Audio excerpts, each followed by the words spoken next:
South Jersey bad boys. Getting pretty good. It's getting there. It's good to be back. It sounds hot. It is good to be back. You know, we've had a little bit of time. 1 week hiatus. One week. It's not usual for us to go on a hiatus like that. But we still did pump out some content. We did. We got some nice content out there. Down to Seaside. The interwebs via Seaside.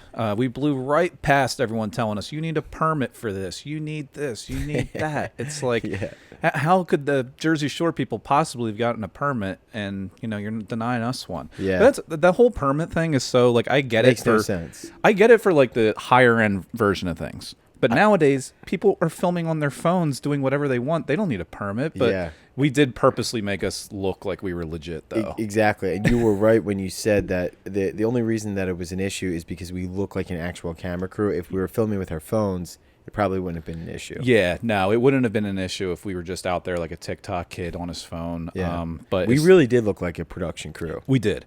And the whole concept of this, for anybody who listens to this but didn't see that, which would be weird, is that we were like, let's make somebody like pretend that they're a new cast member since they haven't announced the cast member on the New Jersey Shore 2.0 series. Yep. And we're going to be in Seaside. Here's a new cast member. He looks ridiculous. Mikey Persons, who's a ginger. Mikey Persons, pale ginger. Didn't really add up. That was really funny because the main thing that everybody kept commenting is he kept pretending to be Italian. Yeah. And everybody could not get past the fact that he had red hair. Yeah, exactly. Like, Italians are gingers? And like, Matt... I gotta say, he killed it, dude. He got so into character, dude. Yeah, he was killing it, dude. He had line after line. It almost made it seem like you're rolling with it. It almost made it seem like you're like too good at this character. Like either you've done it a bunch before, or you are that person. I think that there's certain people. I have a hard time with this, but certain people can get into character and really stay in it. Like. In situations like that, when you're in the public, I do get a little uncomfortable. I need people to know that I'm joking. Yeah. But there's certain people, like, you know, at the highest level, like guys like Sacha Baron Cohen, who can just sit in that. Yeah. And I get so scared and uncomfortable that I pop out of it. But if you could stay in that, that's where the magic and the funny really happens. Yeah, that's what he did. And not only it was funny watching him differentiate doing crowd work on stage as a comedian versus riffing in character on the boardwalk with civilians. Yeah. Because everything, just like he said, there was a lot of people, surprisingly. I've only been to Seaside a handful of times, but like I feel like half the people we talked to were Jewish. Yeah. And you could see the match just like wanting to say like Jewish one-liners that you could say on stage riffing with people in a club. But he was also in character. He was also in character, which would have been in character for him to say something anti-Semitic. True. Yeah. But like you didn't want to do it. People were taking him seriously. Yeah, they were taking him seriously, so it's a lot trickier than I thought it was going to be. Yeah. Not only that, but also the pure hatred people have for these Jersey Shore types. Yeah. Which looking back on it, I get. Even when I was posting it online, I was sharing it all over the internet, and people weren't even watching it. They were just like, "I fucking hate this show." Yeah. This. It was like, yeah, but like if you just like watch it, it's so tough getting people to watch something like that. You see random shit blow up online, but then I share this and like they don't even pay attention to it, and they're just like, fuck these guys. Like, well, you could tell that when you go down to Seaside, that was our first time there. Yeah. And the Jersey Shore, you could tell, really turned it into like a poster board of a place that is just a representation of trash. Yeah. They had like the t-shirt shops where maybe they used to work, and they have like their picture on that. And then it's a regular t-shirt shop store that you'll see down in like Wawa or other shore towns. Yeah. But the shit that they have on there, it's like Biden touches kids on a t-shirt. It's like wild shit. You're like, I can't believe you're even selling this, man. I remember I was in Wildwood as a teenager, and I loved going into those t-shirt shops, and they're fucking rip-offs too. Number one, because they'll say like 2 for $10 or whatever. You're just buying the plain shirt, and then they charge you for what you put on the shirt. Yeah. So like you spend like $20 or $30 on a t-shirt, and they'll be like, yeah, it's $5 a shirt. We'll cut you a deal 2 for $10. You're like, wait a second. I can't believe every single boardwalk in southern New Jersey. Other like Ocean City has those. They're not as like trashy stuff. I mean, they went full 100%. They were just like, yeah, and like with the political shit. I remember, the t-shirts and stuff when we were younger. It would be,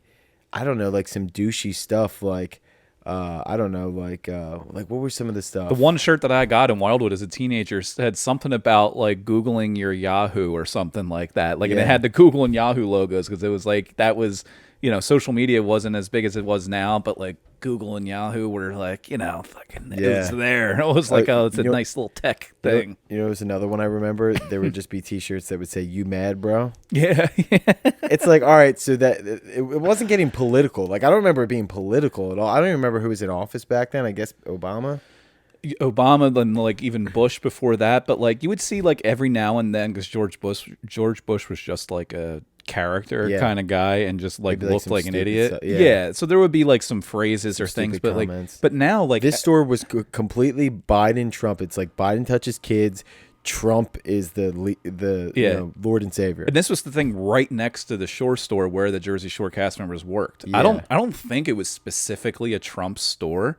The one guy wouldn't talk to us, but the woman standing out front of there trying to hawk henna tattoos, the teenagers, the Nigerian Jew, she talked to us. She was nice. She was very nice. The other guy, like, I couldn't even finish asking him, and he was like, "I'm good." He looked like he was ready to fight us. Yeah, he looked like he was ready for somebody to ask him a political-based question, and he was just gonna like go off the top about something. As if we were gonna ruin his reputation. Like, dude, you're standing on the boardwalk selling T-shirts that say Biden touches minors. Sniff his minor's hair. Oh yeah, but Biden touches minors. There was it was all just like there wasn't even anything but the text on the shirts though. It wasn't like it was a cool design or a funny thing. Like it was just like it was wild to see. Yeah. And then it's just your normal, rides and games and stuff like that. But the people, you could tell that they're really not happy with any of that. Any more trash being brought to Seaside, because I think that they are pissed that that's kind of the representative. But I'm like, look around, you guys. Yeah. It was you guys aren't helping your cause. I just wasn't ready for the like planning it out and on paper. It was like, oh, this sounds like it'd be hilarious, and then when we get there, it's like, oh shit, we basically have to like con people into believing this story that. People looking at us like we had to be in character. That was tough. We had to look like production crew, which I think we did a good job. I did, because I stuck to the story when code enforcement tried to tell us we didn't have a permit, and I was like, "No, we're with Viacom. It's cool." You had a whole backstory. Yeah, you fired that out. You're like, "We're with Viacom. We're just down here. We were shooting at AC and then blah blah blah." I was like, "Damn." Dude. She's like, "I don't care." Yeah. Dan is ready. She had the helmet. She was actually really cool. She was really nice. She's like, no, I get it. You guys aren't causing problems. And then she kept riding by on the bike, like not looking at us later on, and be like, guys. But I encourage everybody to go back and watch the clip. I don't know if you noticed this. I've been watching videos on YouTube of people of how carnival games will rip you off and you don't even notice. Oh. And I didn't watch one specifically on this, but I could tell when Matt was throwing it. They gave him 3 darts to hit balloons with, right? That should be easy, not a problem whatsoever. If they were just regular, straight-up darts and you had to hit the balloons. Yeah. He hit 2 out of 3 and missed 1 by like a fucking mile. Yeah. But the one that he threw, if you watch it, and I saw it like even watching it in person, the dart that he threw, it didn't go, like it looked like it had no weight behind it. The thing just went like this, and it like just scraped the side of the balloon and didn't do anything. Yeah, all that stuff is rigged, man. They butter the rims on those basketball nets, man. Oh yeah, the actual rims on the basketball nets are more like ovals than they are circles. So like to get a ball through it is I don't even think the basketball fits in the rim of the thing. No. Or like, what's the one game where you throw the baseball into the bucket? Yeah. I think there's a dude behind the bucket that as soon as it hits, just punches it.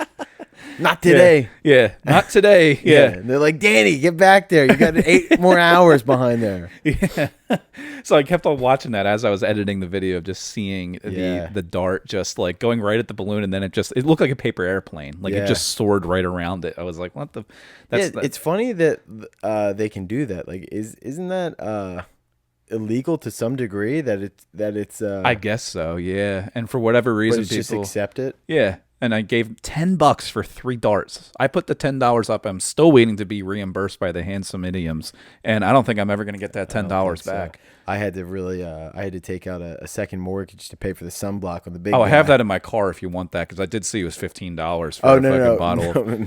Matt Venmo'd me for that. Oh, he did? I'm just busting balls about how much sunblock he had to use. Yeah, SPF 50 plus. Hey, yeah, we are white guys. It was hot. I mean, it was right at the beginning of that heat wave. We would have all been torched. charged, other than that Portuguese guy that was shooting it for us, St. John Media. We have a wedding photographer following us around with a camera on a fucking gimbal or whatever they call the things. Now he could send that to clients for weddings and go, look at some of the work that I've done. Yeah, and then maybe we can go with him to some of these weddings and like be like kind of investors, like hype men, possibly you. Yeah, we could give a PowerPoint at like. I always wanted to, like, if I actually gave a shit about, you know, weddings for most of the people I go to weddings for, I would love to be hired to write best man speeches, which I'm sure you would enjoy. You can't top your best man speech. Oh, my buddy's best man speech at my. Oh yeah, no, it's. But yeah, that would be. I would love. I helped my cousin. He was writing a best man speech for my other cousin, his older brother. Yeah. And I tweaked it for him, and he killed. And I was like, oh man, like I actually, nice. I would love to do this more often. Yeah, you get to write the speech. You get a couple of sessions with them. You go over the speech. You talk about where you got to. I mean, it could be a whole business, but you just have to find the biggest social outcasts of because you know the type of people that want to go up there and just fucking wing it. They want to every single one. Yeah, but there's some people like there's a movie with Kevin Hart where him and Jonah Hill, is it? Where he's like hired as his best man for a wedding or something? Oh no, it's not Jonah Hill. It's Josh Gad. Oh, right? Okay. Yeah, it might be. Yeah, I just know Kevin Hart was the guy that was hired to be the best man for the wedding, and it's a whole thing. It's a big industry. I think we can tap in. That just reminded me of a sketch idea, like you and I making fake presentations, like the Step Brothers guys. Yeah, I think we could do some funny shit with that. Do you want to just go into we work places and pretend we're giving a presentation, just show up somewhere? That's a whole nother. It's going right down the same path if we have to convince people we're being dead serious. When the Impractical Jokers will do that sometimes, and they'll lose a bet and they have to go into an actual business and present something ridiculous to people, that makes me laugh so hard, but cringe because you're. I'm like, I don't know how they do that, dude. You have to have absolutely no care in the world for what the general public or random people think of you, as opposed to if we do other videos where it's obviously stupid, because then you can see somebody reacting to it and laughing, and then you're just that's how you can get a reaction out of them. Yeah. But the people on the boardwalk, that jacked Greek dude, he thought we were being dead serious. He went home and told his daughter about it, I'm sure. They're gonna find the video, and we're all gonna be dead. He was fucking jacked, man. Yeah. I was shaking going up talking to him. Excuse me, sir. Would you mind if we ask you a couple of questions? But then he was just like, yeah, sure. Yeah, he's very soft-spoken, very smooth skin. His wife looked normal. Gentle. She wasn't he was a gentle giant. She just seemed like a normal lady. You know? He was very respectful with me when he made love to me. Yeah, under the boardwalk. Yeah. Under the boardwalk, we were having some fun. I think we'll be able to invest a lot more money into our video production schemes if we hit this Mega Millions jackpot. What do we got? What do we got on the boards this week? What do we got on the boards? We got one of the largest Mega Millions jackpots. It's over $1 billion. It's the fourth highest ever on record. If I win, I'm paying off my student loans. Yeah, and you'll have a few bucks left over. Possibly. If that covers it. And I was reading into this as my dad sent it to me, because how much would somebody actually take home if they hit the lottery?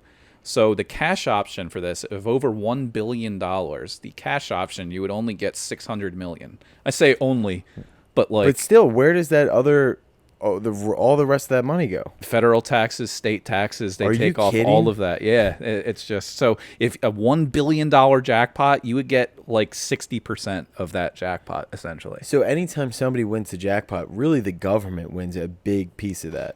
Oh, yeah. And that's what they that's win what the jackpot every time. That's what lotteries really are for, is you get people to buy into it. And it's kind of like 50-50 where, you put in some money and you get the pot up to a certain amount. But all of this really does is a lot of this helps out the elderly. It goes back into taxes, other stuff That's why the lottery, but each state exists. But potential winner who buys a ticket in New Jersey would pay an additional 8% or $48 million in state taxes, leaving the winner with $409 million after federal and state taxes being trimmed off. And what would they do with that $48 million? That's what I want to know, is these lotteries are going on all the time. And I love how people only get interested in the lottery when it's over $1 billion. It's your odds are worse. Yeah. When it's why don't you go out and win a $5 million lottery? Yeah. Your odds are a lot. And that's, not nothing, Yeah, for sure. Here's the, I think they talk about the odds right here. Yeah. So the total jackpot, your odds are 1 in over 302 million. Wow. But your odds of winning $2 are 1 in 37, which is still pretty shitty. Like, that winning $2, 1 in 37, those are worse odds than hitting a single digit on a roulette wheel. Yeah. Like, that's terrible to win $2. Money. You're constantly losing money. But it's always whenever this gets into a huge jackpot scenario where people get interested. It's like, why don't you just be like the rest of us lowlifes and invest $50 a week in the lottery? Yeah. And maybe by the end of your life, you'll get close to breaking even. Yeah, it's funny that, once it gets above like 500 million, now people are like, all right, now this is worth it for me. It's like you wouldn't have been happy with a 200 million jackpot. Yeah. Especially in New Jersey, too. It's like, you can just pat yourself on the back for putting all that money into the tax pool. Now, anytime I see these, I always imagine what I would do with the money. And it's for our generation, I feel like, who wouldn't have any student loan debt, even though we haven't paid student loans in years at this point, or at least I haven't. But what would you do if you were to win the lottery and get a clear? I mean, would you be pissed that it's like, I just won a $1 billion jackpot? They give you a check that has $1 billion on it, but then your takeaway is only $400 million. Yeah. Yeah, I would be pissed. I would be like, who stole the rest of this? Yeah. The first thing when I think of winning a big sum of money, I don't know what this says about me. The first thing that pops in my head, if I'm being honest, is jet skis. Jet skis? I got nowhere to put them. That's such a South Jersey move, I though. got nowhere to put them. I don't even know if I've ever ridden one. But yeah, I'd like one or two of them. You don't remember if you've ever ridden one? That's probably the best case scenario. I don't know if I've ever ridden a jet ski. I did 50 miles an hour on a jet ski one time. Holy shit. I don't mean to brag, but the guy that was running the tour came over. He's like, I'll let you get on my jet ski that doesn't have one of the things on it that limits how fast you can go. Instead of doing 45, this thing will get you over 50. The black market of jet skis. Fuck yeah. Down in Mexico, they don't give a fuck. They just hot-wired the shit. Did you hit anybody?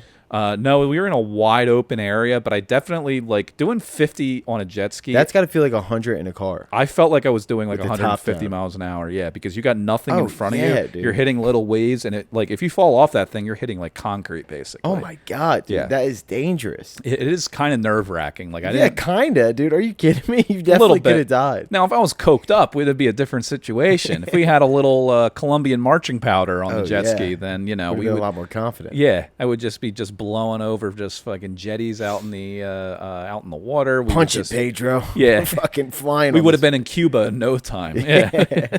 Damn, dude. Yeah, it's something about money just seems like blowing money.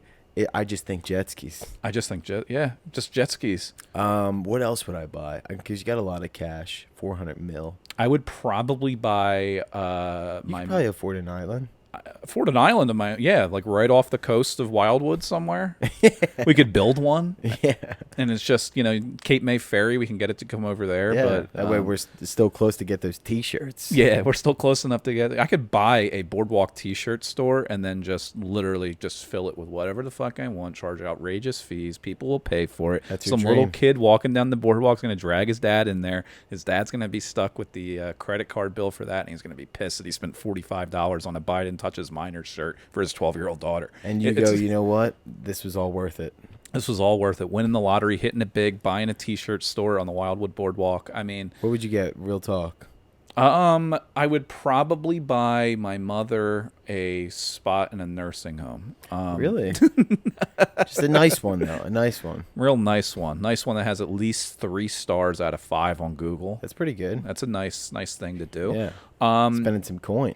I after knocking out any form of debt, there would definitely be a few nights on the town, if you will. 400 mil though. Like, sure. Where would you buy? You'd be able to have a couple of homes.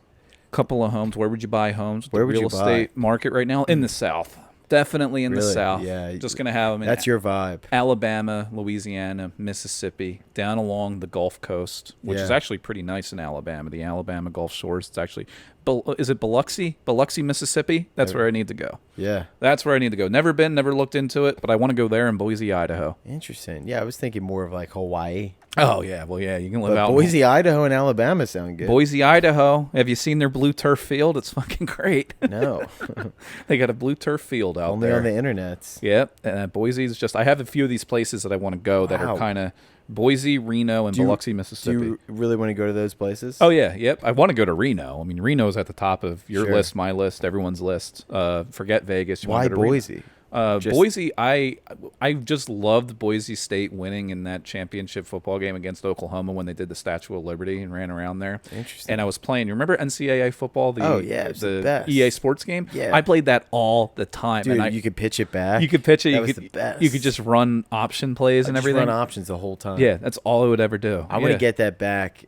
Man, that game was fun. If they got to figure out all the NCAA licensing issues and come back, because I need the options, because at this point I don't have any options. Yeah. And that was my only chance of having an option. Yeah. You know what else you could do? You could do the hook and ladder. Yeah, you could run that. Toss it back. Yeah, you could run that. Statue of Liberty. They had trick plays built into it. And then you could also get penalized if you celebrated too much, which is always great because that happens all the time in real life for us. And just doing it inside of there now there's none of that going on. And college athletes are getting paid now, right?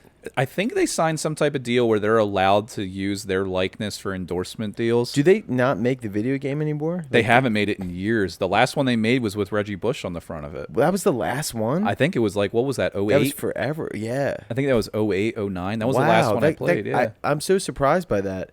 Because they had to have been making so much money. I mean, I would buy those every year. I forget exactly what happened, but I bought them every single year as well. I alone was keeping them in business. Yeah, I think that in between everybody wanting to play as Jerry Sandusky for Penn State, the whole offensive coordinator there, and the recruitment schemes by Joe Paterno. I mean, it got really ugly. That really made the career mode a lot more interesting. Yeah, career mode on the Penn State NCAA game. I mean, it was ridiculous. I mean, instead of having the nice dorm rooms they showed in the game, you were just in the showers with Jerry Sandusky. Yeah, and that was part of you had to escape. You had to escape. It turned into an escape room type of situation, and but it was really unfortunate that. And that stinks for the college players who now can get paid for some of their image and likeness. Now they don't have, because I remember the video games, they wouldn't have the players' names on them so that they could use them, but it was clearly those players, which if you were in college, like how cool would that be? You're in a fucking video game. Yeah. But now they could get paid off of that, and they're not making them. Yeah, they're not doing it. Dang. Especially because even in there, you could play as a 1AA school. Yeah. We're playing as like Appalachian State or something. It's like, let's go play as these fucking dorks. And they made them in that game as if they're not Division I athletes. Right. They would get the ball tossed to them, and they would run about 3 miles an hour and just get like obliterated. But it's like all the time, it's like, where's the D2 and D3 sports? I'll play those. Let's get some money out to the Division III women's lacrosse players. I'll play that game. Damn, how cool would that be if you played a college sport and you were in a video game? That would be sweet. And that's why it shouldn't just stop. They had the baseball ones. They had football ones. They had basketball. I played the basketball ones too. JJ Redick on the front. That was a great one. Yeah. Oh, the basketball ones. The 2K. I loved, man. I played those all the time. Not so much college hockey. If there was a college lacrosse game, I would play as Duke. There's another career mode that would go a little sideways. All of a sudden you get a stripper that come over to your house, and next thing you're sitting at a courtroom table and you get to choose which defense your attorney is going to take. It makes the career mode interesting. Really interesting. Like they have coaching modes, right, for Madden now. Yeah. Imagine if you had an attorney mode as a college athlete. Yeah. And you're sitting behind a desk in front of a judge, and you're attorneying. Is that the right word? The fuck out of the entire case. Yeah. You're running with it. Those games would suck you in so hard, like with the career modes or the coaching modes, where like there's guys that are just sitting down with full families playing coaching mode in Madden as if they've really got a team behind them. You got the visor on, you're holding the clipboard. Wife's like, are you going to come in for dinner just a second? I got to get my recruits in line here. Yeah, they're like, hang on, I got to figure out how to price the hot dog stand. They're like, they really think they're a GM. Yeah. They're like, you fucking dork, dude. Yeah, sitting there. I could never, get to work. I liked it to a certain degree inside of the games. I mean, it was so fun. It would suck you in like that. It would. You're like, man.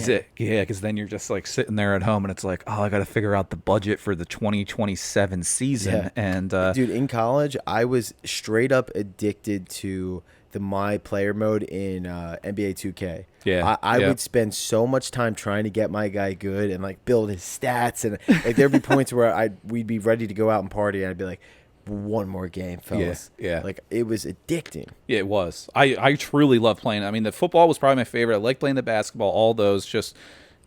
Sometimes you like playing as the little guy, but then you want to play as the big guy and just fucking. When what's his name, was it Terrell Pryor that played for Ohio State, and some of those modes, I would just start giving tattoos to people for free, and it turned into a whole fucking thing. It was. I want to see if there's any good Fight Night games or MMA games. Those games on Xbox used to be a lot of fun. I think that they have them out now. I don't know. It's been a long time since I played any of these, and I would play 2K baseball in college with Roy Halladay on the cover because you could play online, and the first person to throw a perfect game as Roy Halladay would win like $1 million. So I would sit there and just try and throw a perfect game. I had people get hits in like the 7th inning, and I would just throw a fucking controller out the window. Didn't go to class for like a week. It was fall semester of freshman year. It was just a fucking shit show. College was tough. College was tough, especially when Roy Halladay was on the mound. It was usually tough for the opposing team, and then R.I.P. Roy, right? Yeah, I mean he was on. Wasn't very. He died, right? He died in a plane crash, but he was on a bunch of pills and stuff when he was sick. Yeah, he was. I don't know what kind of pills, but he apparently had a problem with them, and it wasn't very well known. Thank God he was pilled out when that plane went down. Jeez, you don't be sober for that. Whatever. Yeah, what better way to go out than that? Jeez. Now, if only we can get Brett Myers on pills. Anyway, so. Wawa came to a settlement to pay New Jersey $2.5 million for a credit card data breach. Hey-o. They got to split $8 million across multiple states throughout the Northeast, right? And this happened because hackers were able to get PIN numbers and credit card security codes, as well as other data from cards that relied on the chip technology. This is so hilarious because... Why is that Wawa's fault, though? Well, that's Wawa says it's not our fault, but I'm kind of just like, well, if you're taking in all this data through the stuff at your stores, it kind of is. Right. But Wawa said 27% of its payment card transactions during the breach occurred in New Jersey. That would mean 9.2 million compromised sales were in the Garden State. Is that because there's like per capita that many more Wawas in Jersey? I think the amount of places in New Jersey that happened, because Wawa actually was founded in New Jersey, and then they moved HQ out to Pennsylvania. So this happens a lot, with T-Mobile it happened, with Facebook there's a big, not data breach, but something similar. It always happens, and I always get emails. The big winners in these are the lawyers that get the lawyer fees for these types of cases of $8 million after it's all said and done. The end person who ended up getting screwed, like whoever, you and I probably both. Yeah, they don't get shit. We probably had our credit card data, our information stolen, and that's how we get all these spam calls. So for like a class action lawsuit, somebody that actually was affected probably might get 50 cents after all is said and done. Yeah. What do you think, without reading this, what do you think the end users of this that were a part of this data breach, let's say you qualify, you went to one of the Wawas in New Jersey that was hacked, it's confirmed that you were, what do you think out of $8 million that's going to in this whole settlement that you're going to get out of this? I'm being completely serious. I think I would get $0. You're not far off. As a part of the agreement, customers who made a purchase during the time of the breach, but whose financial information was not stolen, would receive a $5 gift card. Are you kidding me? Customers keep the gift card, you fucking jagoffs. That's for people who didn't have any information stolen. But guess what? People who did get information stolen, they could be receiving a $15 gift card. Oh, wow. Well, that changes everything. That does. And keep my fucking social security number. Give me the $15 gift card. And just wait till you hear this. If you can confirm that you lost money to being hacked, you can get a cash reimbursement of up to $500 from Wawa. So let's say you lost a shit ton of money and got hacked, and they ripped your life savings, all of your investments, tens of thousands of dollars. Wawa would be the good enough of a corporation to step up to the plate and be like, hey, we're going to make this right. We will give you up to $500 if you check all the boxes for us. Yeah. It's absolutely... that won't even pay half your rent for the month. No, it won't. It's crazy. And this happens all the time. And I think the way that you need to get out of this... Damn, that's scary, man. If you are just using your credit card, you just think about how easily you could get hacked. Yeah, and it's like nothing out of you're just paying it a thing, and they somehow got hacked, and it's like it doesn't matter who it is, no matter how secure, it's not secure enough for anybody. And I'm always at Wawa, dude. Always check the gas pumps. It's more a PA thing than New Jersey, really? But they can put the credit card strippers on the strippers. I forget what they're actually called, skimmers, on the thing where you put your card in. ATMs have them a lot. People will go up and they'll put something identical on top of it, and it's actually nothing. Like it's just a fake thing, and it just steals your data. Whoa, you You seem to know a lot about this. I do know a lot about it, but I might have a side business going on. So, whoa. Yeah. That's crazy. I only know of it because I worked at Wawa, and the ATMs, like, you have to go up, and before you put your card in anything, like, pull on it, make sure something just doesn't come off. Because guys will come into Wawa, attach their skimmer to the ATM, they'll come back, like, a week later, and they'll have thousands and thousands of pieces of information. My debit and credit card, a couple of months ago, I had fraudulent activity on. I had to get 2 new cards for both of them. Shit. And I feel like it's always at a Lowe's or a Home Depot. Like, those were the activities that I saw where that was fraudulent. Yeah. I don't know why that is too. Maybe it's a similar. The price thing. of lumber these days are fucking ridiculous. Yeah. You know what it is? They're probably going to places, big box stores that sell gift cards. Lowe's and Home Depot have huge gift card sections of any store. Gift cards is where, like, untraceable everything just goes to live and breathe. So it just, you buy gift cards, you get those numbers, and you just start doing whatever. Yeah. Luckily, I got my money back, but you really have to keep an eye on your transactions in your accounts all the time, because that shit. Everybody you talk to has gotten their shit stolen at least once. Yeah, exactly. Or at least attempts. Yeah. But moving on from here, being stolen, this is a North Jersey story, and it's just a great way to look at it. A family sues a Bergen funeral home claiming wrong body was placed in their mother's casket. Whoops-a-daisy. That's our bad. That is our bad. That is our bad. Now, we're a big supporter of our sponsor, Ralph's Dead Bodies, a Deptford-based funeral home situation. Another funeral home situation. I told Mark Person that we're going to talk about it on here. Oh, my God. So they were having a funeral, and they look in there, and they go, that is not Daddy. Yeah, they said what was supposed to be a beautiful goodbye turned into a 3-ring circus of shock and horror. The family members said they almost buried a stranger that was 20 years younger, which 20 years younger, it's like, he did the damn good job on the makeup. Yeah, like, go, she looks great. He looks great. It looks actually a little too good, which kind of makes this... Although he looks white. Our dad is black. I love how they go into this, and they were like, it had the same last name, and it was an Asian woman, so careful. Like, who was the body that was supposed to be in there? Were they not also Asian, I'm assuming? It would be hilarious if it wasn't. I don't think they're going to name the person who was accidentally in there, because that would be one hell of an article to come out after your death. Yeah. It's like, this dead idiot was confused for somebody else in a casket. But the family is seeking $50 million from the funeral home. Damn. And that's not even going to bankrupt the funeral home. $50 million is what they pull in probably a month, and all that embalming fluid that they just rip people off, tugging by the heartstrings. It's selling a $50 million casket right there. Yeah, it's a big old business. I mean, I understand. I mean, obviously, extremely traumatic to be like, what the fuck? You guys got the wrong body. But I also, when people have the balls to even sue for that much, don't think that I'm worthy of anything to add to say, you know what, I think that I deserve $50 million. Yeah. Like, I wouldn't be able to do it. Oh God, no, I wouldn't be able to either. And that's purely what it is. Guilt. It's $50 million in emotional distress, I'm sure. And obviously that is emotionally distressing. Yeah. But I have no self-worth, I think. I don't either. I could see one of my family members that bring them out. It's like, that's not them. It's like, oh, our bad. We'll rearrange it. It's like, okay, thanks. It's like they bring out like your order. It's like, I didn't order the chicken nuggets. It's like, all right, just give us a second. We'll run in the back and maybe just take that off the bill. Yeah, yeah. Oh, actually, sorry, we cremated your relative, and it's just like, actually, it's probably for the better. The whole process of funeral arrangements and all that stuff is fucking sickening. How fucking expensive that's what I was saying. $50 million probably isn't a drop in the bucket to a massive organization that owns multiple funeral homes. Not to mention, there is a situation. I learned this when my dad died. I forget exactly. I might be saying this wrong. I hope that I'm remembering this correctly. But when somebody like that dies, and the Social Security that they paid into that entire time, like my dad did, that he obviously didn't receive. He died when he was 62. You call them, you go, what happens to all of that? And we got a check for, I think it was $200. What? Something around that.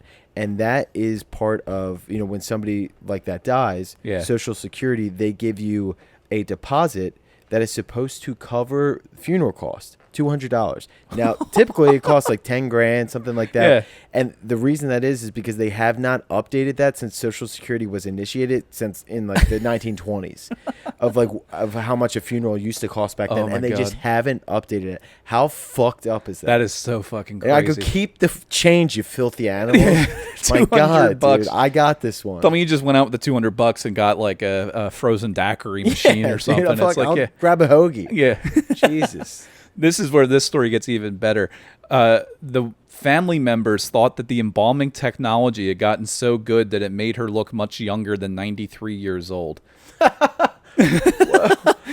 You're like, guys, I wish that we could take credit for this one, but that is the wrong body. Oh, yeah. And then they even found out, really confirmed it through dental here. The family provided the woman's dentures, and the dentures were later found under the casket pillow, and the other body had a full set of teeth. Oh my God. So it's like they literally had the body in the casket and they're like, they gave us dentures. This person has teeth. Fuck it. They just put it under the pillow. They're like, I don't know what that's about. They took my dad's wedding ring. Like they took the wedding ring off? Yeah. We don't know what happened to it. We asked for it back and we were supposed to get it back. And I don't know if it was the hospital or who, but they somebody took it. Oh my God. That's fucking ridiculous. Body snatchers. Family members traveled from all over, mourned and celebrated at a funeral service. It was when they began to usher family and friends away as the casket was being lowered and the family realized something was off. They realized something was off as it was being put into the ground. It's like, can we double check that actually? Yeah. They said that there's a tradition where they start throwing shovels full of dirt on the casket, and the funeral director was trying to push people away. They're like, this feels a little light. Yeah, this feels now. I know Tammy was a big girl, but this this doesn't feel like Tammy. Oh, it is a tiny Asian woman. It's wait a second. This isn't my mom Kim. Man, this is a Asian woman whose last name was Kim. This is a little fucked up. Classic Kim mix-up. Yeah, that is fucked up. Oh God! It sounds like the entire rest of this funeral was just an utter shit show. Where was that? Is this Nashville news? Is this local South Jersey? This is fucking North Jersey. Oh, Bergen County. Bergen County up in North Jersey. Serves them right for talking shit on. Yeah. So this would never happen at Ralph's Stay in Dead the Bodies. North, you bitches. Yeah. Now, how do you think keep your bodies in check and keep them organized? How do you think this funeral director gets Bad Boy of the Week? By the way, because I would say Bad Boy of the Week might lose his license over this one if the funeral directors have licenses. Keep your bodies organized. Now, how do you think this would go down if something like this happened at a, let's say, the Maggiano family's burial service at Ralph's Dead Bodies in Deptford? I think they would be classy about it, and they would say, listen, we are so sorry for the mix-up. What we could do is we could take $50 off the bill. Yeah, we'll take $50 right off the top. Yeah. And, we'll throw in some water ice to have at the reception. And listen, we'll give you a gift card for next time that you come back to Ralph's Dead Bodies. If you got a relative, anybody else passes away, it's on us. Yeah. And then Ralph himself, he's wearing like a really like Goodwill cheap looking suit, and he pulls out a business card that says leave us 5 stars on Google. Yeah, he put it in the person's suit, the body, right, just right there, and to advertise. Yeah, just a little advertisement, but you get a BOGO deal out of it, and I think that's Ralph's makes it right. That's their slogan. We make it right. You know how business, it's word of mouth. It's all about word of mouth, especially when the person in the casket who would be spreading, the word the most, their mouth is sewn shut because they just got embalmed. Right. So it's unfortunate that that's the way it has to go, but it's the nature of the business. That's business, baby. Ralph's Dead Bodies, they've been in business for 5 years now. They've been doing it in long family tradition. Yeah. Ralph started it because he basically got ousted from multiple other industries, and he took up funeral directing. Yeah, so. And he knew. He's like, you know what? This is the sort of business that's recession-proof. It's recession-proof. In today's world. All these broads, they stay dying. Yeah. And he fucks up a lot, but... bitches be dying. They be dying. I don't know what else you can say about it, but... Yeah. I think we're off to a show. Yeah, we're off to a show. We're going to be hitting the painting the town red over here. We're going out with one of those handsome idiot guys. I think the other one's like a dad or something, so he couldn't go. I don't know. Something like that. I don't know why that would even affect his. I don't see either. I couldn't disagree with him more as far as probably just a bullshit excuse. Probably is. I think his entire life has just kind of been an excuse and just a reason to not go to the grape room on Tuesdays, go out to shows with the boys on Wednesdays, ditch your wife and kids on Saturday and Sunday to go film in Seaside. Yeah. Like, just priorities, John. Yeah, priorities. Shit. Yeah, get it together. Get it together. Yeah. But this has been the South Jersey Silly Sallies. And Bad Boy of the Week goes to Bergen Funeral Home, and we will see you guys next time. We'll see you next time.